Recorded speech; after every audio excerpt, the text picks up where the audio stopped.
How to test the membership of multiple values in a list.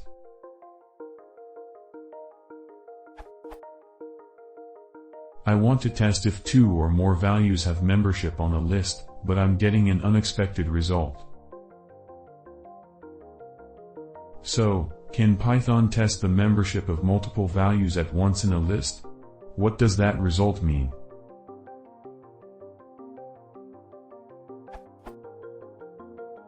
See also, how to find list intersection? Checking whether any of the specified values is in the list is equivalent to checking if the intersection is non-empty. Checking whether all the values are in the list is equivalent to checking if they are a subset.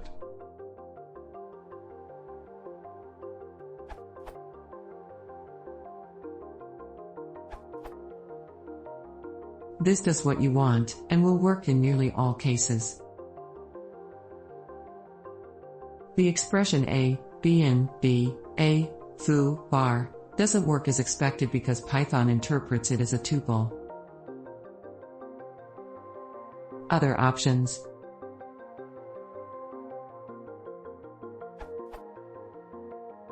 There are other ways to execute this test, but they won't work for as many different kinds of inputs. As Kabi points out, you can solve this problem using sets. Sometimes.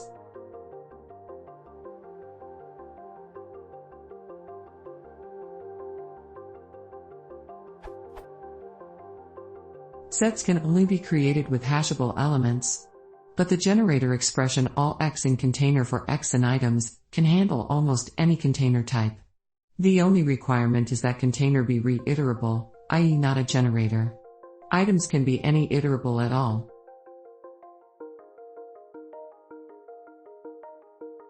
Speed tests.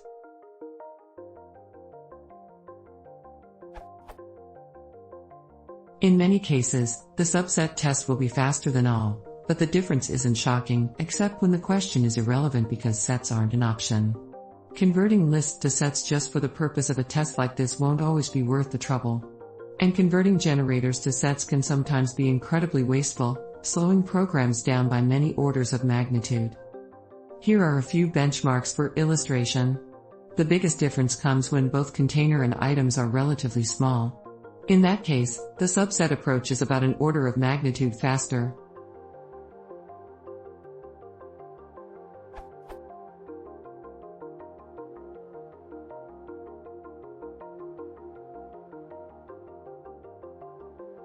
This looks like a big difference. But as long as container is a set, all is still perfectly usable at vastly larger scales.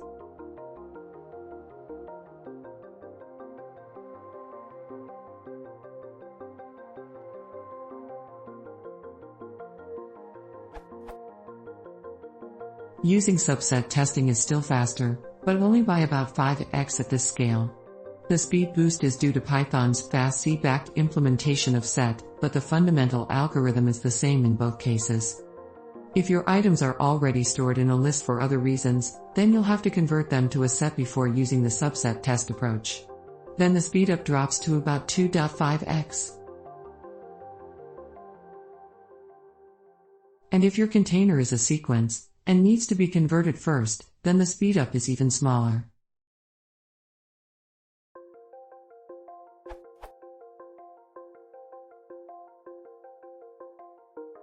The only time we get disastrously slow results is when we leave container as a sequence. And of course, we'll only do that if we must. If all the items in BigSeq are hashable, then we'll do this instead.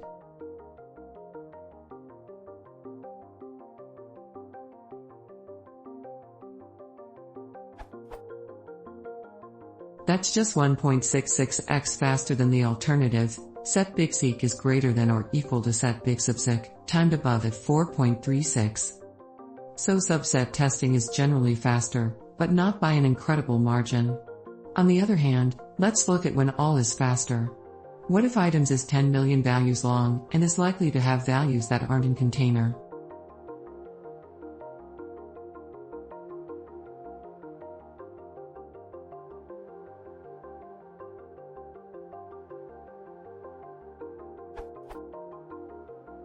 Converting the generator into a set turns out to be incredibly wasteful in this case. The set constructor has to consume the entire generator. But the short-circuiting behavior of all ensures that only a small portion of the generator needs to be consumed, so it's faster than a subset test by 4 orders of magnitude. This is an extreme example, admittedly. But as it shows, you can't assume that one approach or the other will be faster in all cases. The upshot? Most of the time, converting container to a set is worth it, at least if all its elements are hashable.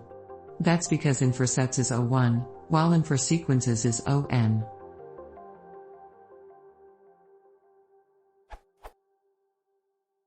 On the other hand, using subset testing is probably only worth it sometimes. Definitely do it if your test items are already stored in a set. Otherwise, all is only a little slower, and doesn't require any additional storage.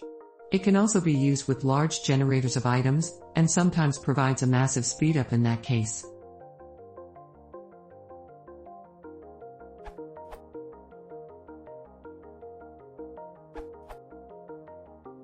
Another way to do it.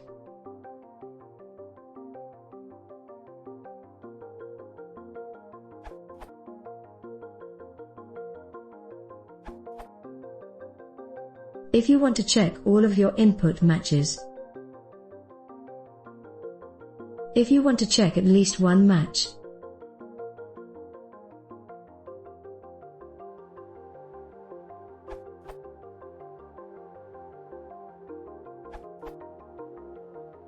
I'm pretty sure n is having higher precedence than, so your statement is being interpreted as A, B in, B dot dot dot, which then evaluates to A, true since B is in the array.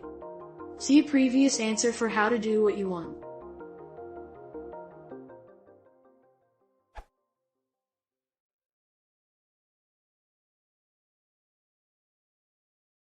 Please consider subscribing.